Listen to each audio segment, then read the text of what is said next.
Soal latihan pemahaman modul 1, topik 2, merancang pembelajaran berdiferensiasi, PPG bagi guru tertentu.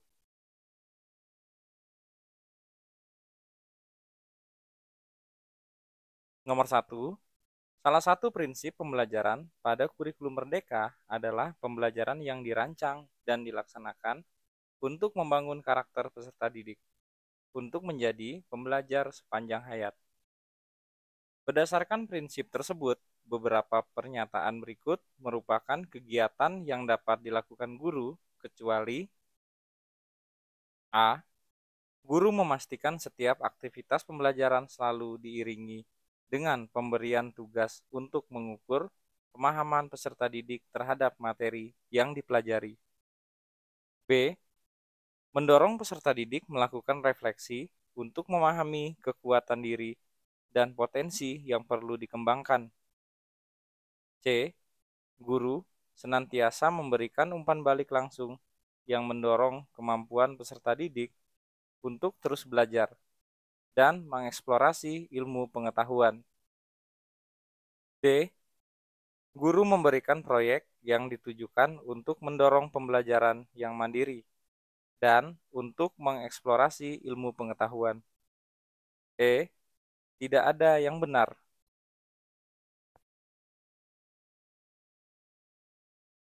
Jawabannya adalah A. Guru memastikan setiap aktivitas pembelajaran selalu diiringi dengan pemberian tugas untuk mengukur pemahaman peserta didik terhadap materi yang dipelajari. Nomor 2, sebelum melaksanakan pembelajaran, Pak Hafiz mengadakan asesmen awal untuk mengetahui profil belajar peserta didiknya.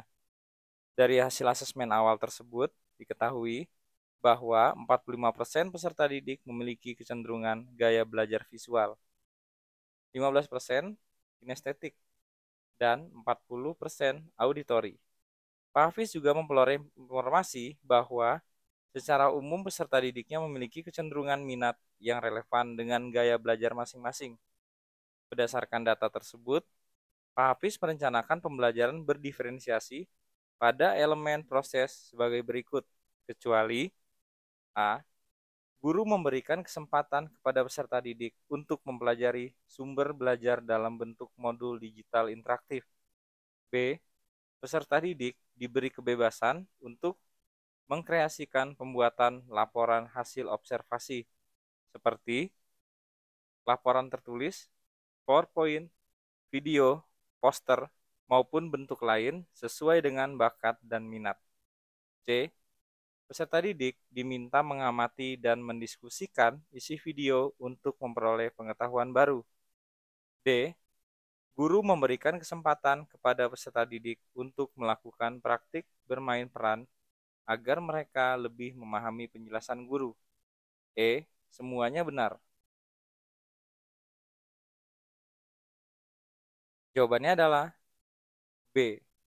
Peserta didik diberi kebebasan untuk mengkreasikan pembuatan laporan hasil observasi, seperti laporan tertulis, PowerPoint, video, poster, maupun bentuk lain sesuai dengan bakat dan minat.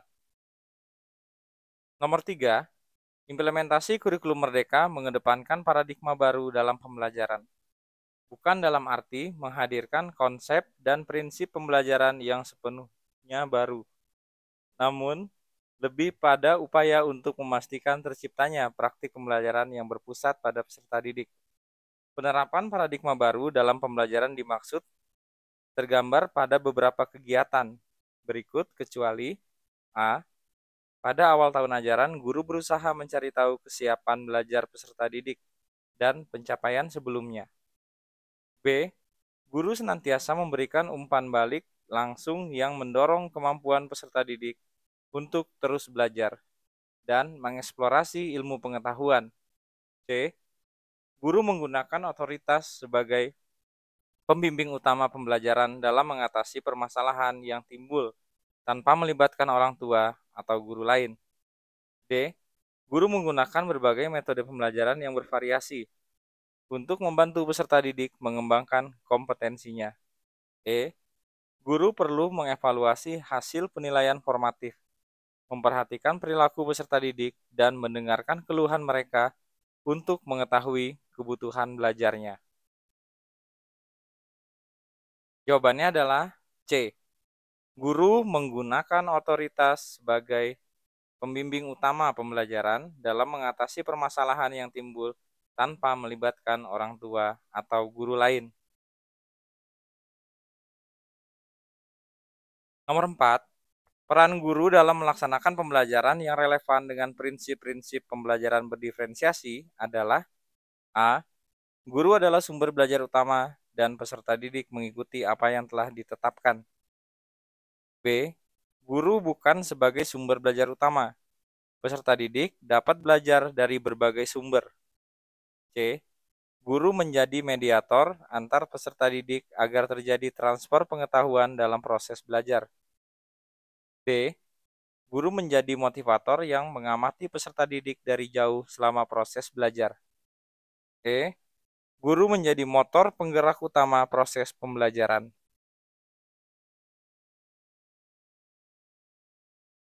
Jawabannya adalah B. Guru bukan sebagai sumber belajar utama. Peserta didik dapat belajar dari berbagai sumber.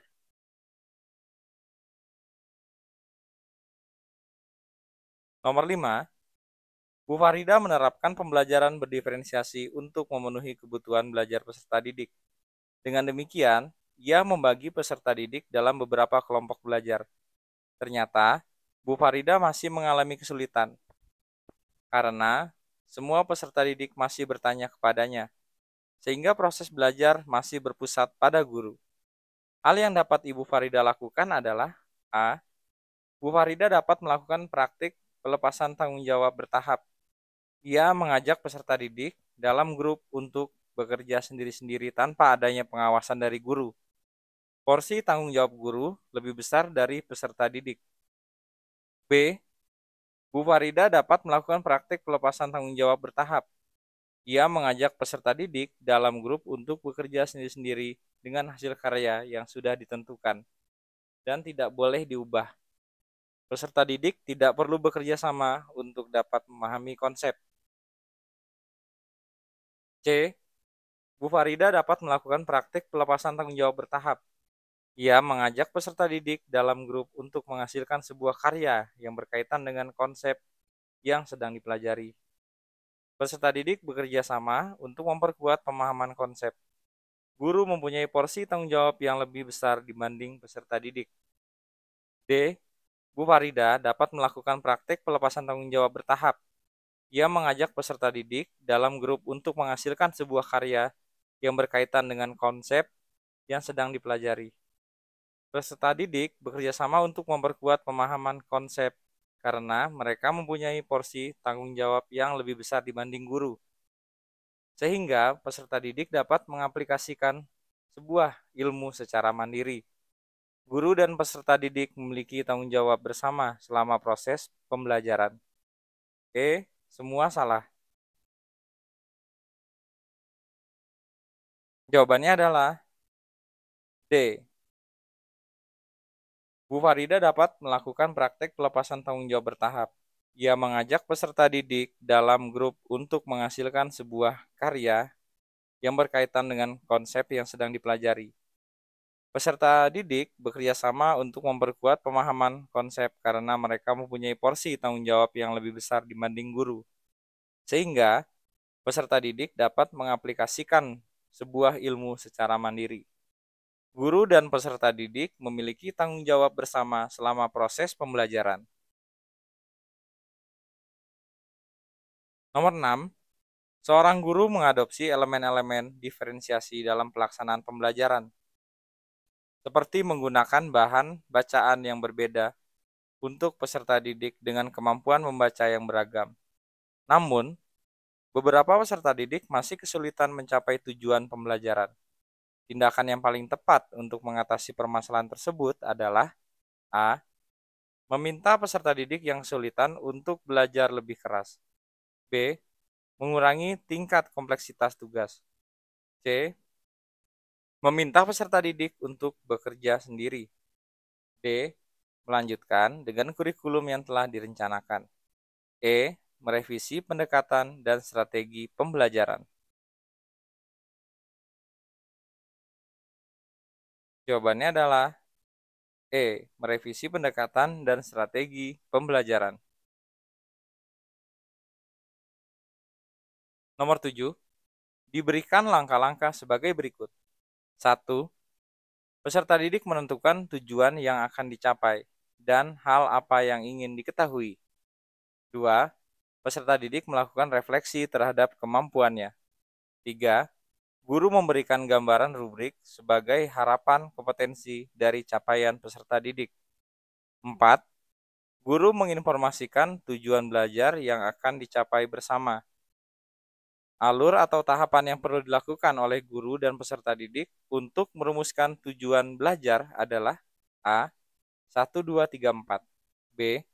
1, 3, 2, 4. C. 4, 3, 2, 1. D. 4, 2, 3, 1. E. 3, 2, 1, 4. Jawabannya adalah C. 4, 3, 2, 1.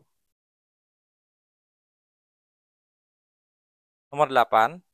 Seorang guru melaksanakan pembelajaran pada topik tertentu. Ia mendapati bahwa peserta didik belum pernah mempelajari topik tersebut. Hal yang perlu dilakukan guru pada kegiatan awal pembelajaran adalah A. Menyampaikan bahwa materi ini susah, maka perlu belajar yang konsisten. B.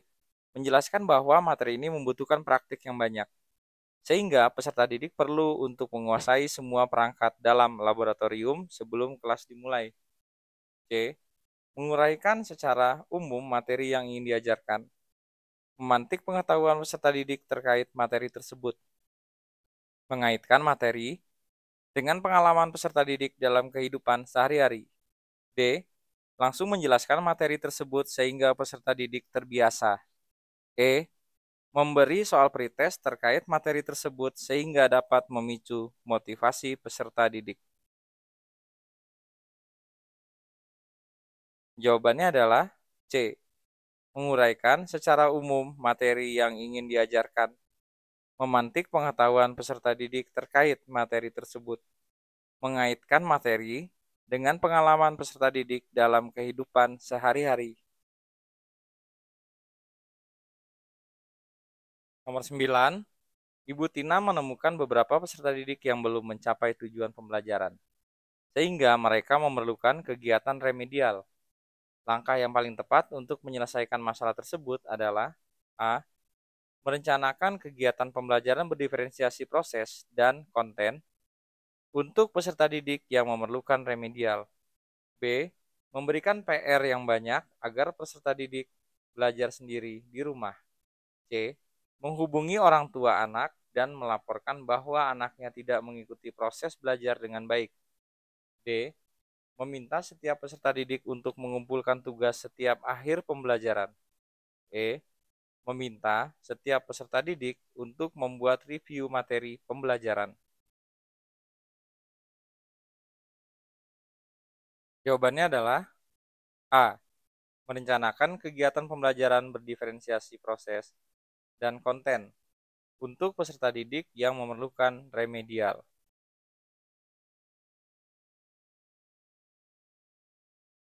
Nomor 10. Beberapa elemen yang perlu dipertimbangkan dalam menerapkan pembelajaran berdiferensiasi adalah sebagai berikut. 1. Kebutuhan peserta didik yang beragam. 2. Kondisi kelas. 3. Kebutuhan guru dan kepala sekolah. 4. Lingkungan sekolah. Elemen yang perlu dipertimbangkan oleh guru ketika melakukan modifikasi pembelajaran adalah A. 1 dan 2. B. 2 dan 3. C. 3 dan 4. D. 1 dan 3. E. 1 dan 4.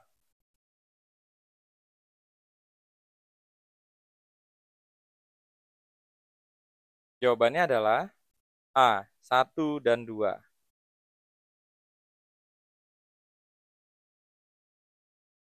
Sekian video kita kali ini. Sampai jumpa dan terima kasih.